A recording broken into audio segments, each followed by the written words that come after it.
Assalamu alaikum. Welcome to the first lecture of chapter 4.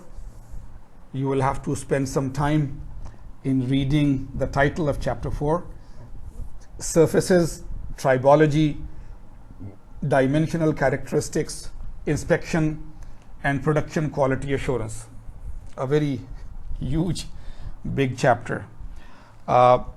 If you noticed the way we went with the course, we initially, of course, went through chapter 1, which is introduction, and I always tell you guys in every course that introduction to me is a very essential chapter because it gives you an overall idea of the whole course and its importance and its place in modern science and engineering and so on. But then rather than going in a serial manner, we jumped to chapter 5 on casting, and now we are going back to chapter 4. So the strategy is that, you see, after the general overall introduction of the whole course, I wanted to cover any one manufacturing process in a lot of detail, so that hardcore manufacturing, what is manufacturing, you get the taste, and then we go to some other topics. So casting is a very big general manufacturing process, and then inside casting, we know, you know, that there were lots of subclasses and so on. So now you know a lot about all the different casting methodologies. So basic fundamental manufacturing techniques and processes, now you know. This chapter, chapter 4, they have given in the beginning, they could have given later. It depends on the preference of the person or persons who are writing the book. But it covers lots of topics which are all related to manufacturing, but none of them is a manufacturing technique in itself. Do you understand? All of these topics are related very directly to manufacturing, but none of these topics is directly a manufacturing process itself. So I felt that it would be more natural, more intuitive, that you have covered at least one big category of manufacturing processes. And now that you know that, okay, casting is this is sand casting, this is die casting, this is this is that. And if I have produced some castings, then let us talk about their surfaces, about their dimensions, how to inspect them and so on, right? So therefore we did this jump of going there. And why I left chapters 2 and so on, we have already discussed earlier, because they are mostly about material science, which you have covered in other courses. Here in a good book on manufacturing, they include the chapters on material science so that you don't have to go somewhere else to look at basic properties of materials, which are required all the time in manufacturing, right? So chapter 1 is there, 2, 3 are not covered. They have already been done in earlier courses. Chapter 4 is now here, and chapter 5 we have already covered, right? So now we are sort of in a right track. As the name of the chapter is big, let us see one by one. We will be talking of surfaces, right? We have already seen surface modification, surface roughness and so on. So we'll be talking of surfaces. Tribology is a whole field. It is the science of wear, W-E-A-R, wear. When a surface becomes bad, then wear is called, is supposed to occur, right? And the science of how surfaces go bad and how roughness increases and so on is called tribology. Then dimensional characteristics. If there is any product, then are the dimensions under control and so on. Inspection methods. How do we do quality assurance and quality testing and so on. And then overall product quality assurance. We will see later on what is the difference between quality control and quality assurance and so on. So all are related, right? Because when we say quality assurance and quality control and so on, then we are talking of the surface quality if any surface roughness has been created, are the dimensions okay, what are the methods by which we inspect to check the quality, and so on, right? So all of these names are there in the title of the chapter. We will first introduce the chapter itself, and then we will continue and go further. We will introduce the chapter. Several important considerations in materials processing are described in this chapter. Surface structures, surface textures, surface properties as they affect the processing of materials, right? So we will talk of these, right? What is structure, texture, and so on. The role of friction, wear, and lubrication. This is the science of tribology in manufacturing. Processes and characteristics of various metalworking fluids, right? Fluids like coolants and so on that we use. Surface treatments to enhance the appearance and performance of manufactured products. Engineering metrology, instrumentation, and dimensional tolerances and their effect on product quality and performance. Destructive and non-destructive inspection methods for manufactured parts.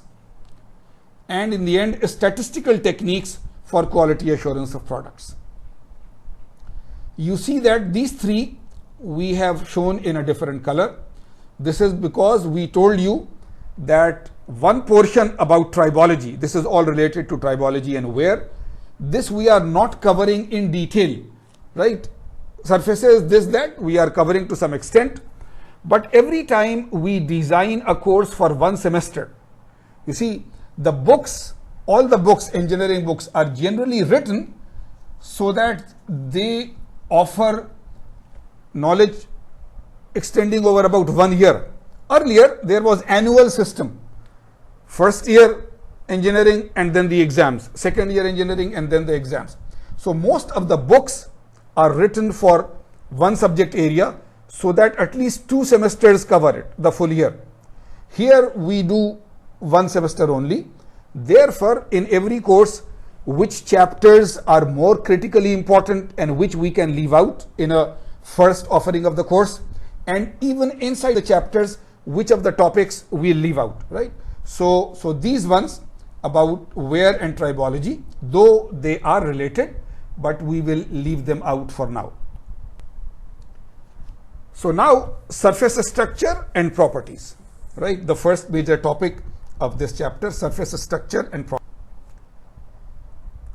A component's surface directly influences several important properties and characteristics of the manufactured parts. For example, friction and wear properties, right? Things that are related to friction and the wearing out of the surface, of course, are related to surfaces. Effectiveness of lubricants. Lubricants are there to reduce friction and so on, but they will depend on the quality of the surface. Appearance and geometric features of the part. Appearance, right? Does it look very rough? Does it look very shiny and good? And the geometric features. If the surface is not very good, then the dimensions are not accurate. Surface defects leading to premature failure of the part by fatigue or other fracture mechanisms, right? If there are surface defects, then though the rest of the part is very good material quality, but because the surface is bad, so therefore it can fail much earlier than it was designed to fail. Thermal and electrical conductivity of the contacting bodies. If 2 bodies are in contact, for example, the piston and cylinder inside the engine of a car, then the thermal conductivity and the electrical conductivity of these contacting surfaces will be, of course, affected by whether there is good surface finish or not. So you see, all of these are related to the quality of the product, and all of these are affected by some aspect of the surface quality. So therefore, it is important to study the surfaces that have been produced after casting or machining or extrusion or forging or whatever. This is a schematic. This is a schematic, right? A schematic illustration of the cross section of surface structure of metals, right? Metals. Thickness of individual layers depends on processing conditions and the environment, right? They have given rough ranges that this top surface is 1 to 100 nanometers. This second one is very small, 1 to 2 nanometer. This third one is 10 to 100 nanometer. This one is a small 1 to 100. This one is again 1 to 100, but this is 1 to 100 micrometers, microns. You know, right? 10 raised to minus 6 meter is micron, 10 raised to minus 9 meter is nanometer.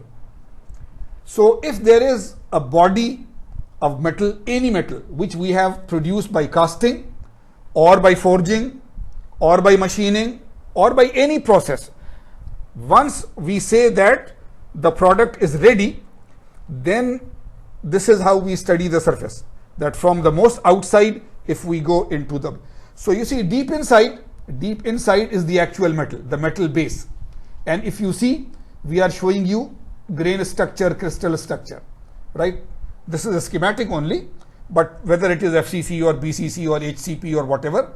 So the main crystal structure, the main metal that we have selected for this process, this is the main metal body.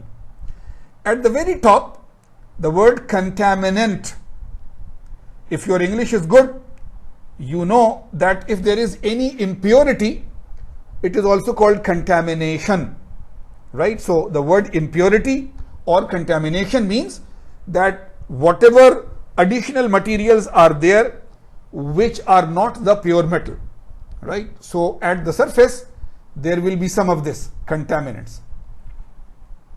Then there is this very thin layer of adsorbed gas, adsorbed. You see, if it is AB, B for boy, then it will be absorbed, what has been absorbed. But if it is AD, D for dog, then it is adsorbed. Again, in your earlier courses on physics and so on, and maybe somewhere in thermodynamics, absorb. You see how something absorbs something, right? If there is some oil on your skin, then some of it will go down inside. But if there are gases, right, then gases are not absorbed, but gases, because they have a small molecular structure and so on, can go through the pores or small holes and they get inside.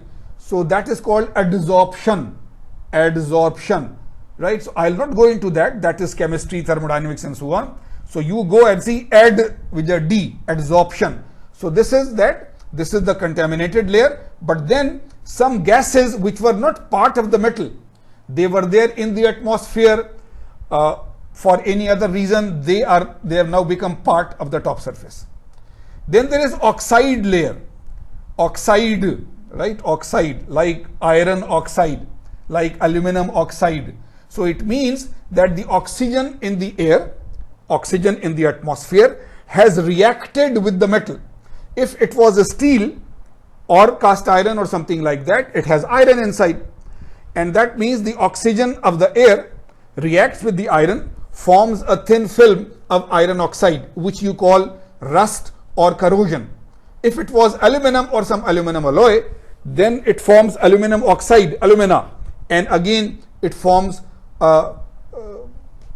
oxide layer on the top. So if there is some corrosion or oxidation of the material, then there is this oxide layer. Okay, so contaminations, pollution, impurity, adsorbed gases, oxide layers. These are the top three layers, and none of them is the material, right? They are other things.